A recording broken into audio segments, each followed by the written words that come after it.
کارمندان شعبه برق نویه ووسه سیم برق خانه اویشا میرزویف و مدراندر رهبر حرکت اپوزیسیونی گروه 24 سروب ظفر و خواهر گنرال زندانی غفور میرزویف را در دهه کدوچی نیز بریدند.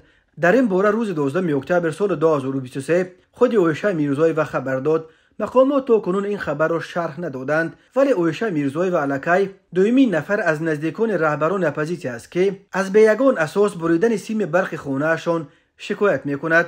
قبلا اویشا عبدالله و مادر 72 ساله شراف‌الدین گدایف رهبر جنبش اپوزیسیونی اصلاح و رشد تاجیکستان نیز خبر داده بود که کارمندان شبکه برق نویه فرخار نیمه دوم روز سه‌شنبه 11 اکتبر سال 2023 تقریبا ساعت 16 آمده سیمای برق خانه‌اش را در مرکز این نویه بریدند. اویشا میرزویف که در سالهای فرماندهی برادرش گنرال غفور میرزویف معروف به غفور صدای معاون رئیس نویه ووسه بود، ولی بعد در سال 2005 بازداشت و سپس به حبس عمرباد محکوم شدنش از منصب محروم شد.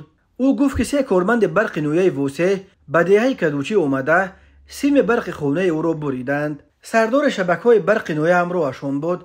وقتی پرسیدم که قرضدار هستم، گفت نه. پرسیدم پس چرا برق مرا بریدید؟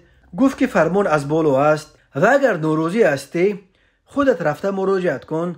به اداره امنیت رفتم، گفتن که خبری نداریم، دقیق کرده زنگ میزنیم. نقل کرده است اویشا میرزویف و غفور صدای سابق فرمانده فرانت خلقی که سالهای طولانی فرمانده گارد پرزیدنت و چند ماه قبل از بازداشتش رئیس اگنتی مبارزه با مواد مخدر بود، سال 2005 دستگیر و با جرم‌های سنگین چون آدمربایی، آمادگی به آشوب مسلحانه و خیانت به دولت به حبس عمرباد محکوم شد. سروب ظفر پسراندر اویشا میرزویف و جیان اوگای غفور صدای که یک مدت زیر دست او در گارد پرزیدنتی خدمت هم کرده است، حالا رهبر گروه 24 یک حرکت اپوزیسیونی فعلا در تاجیکستان ممنوع را بر دوش دارد.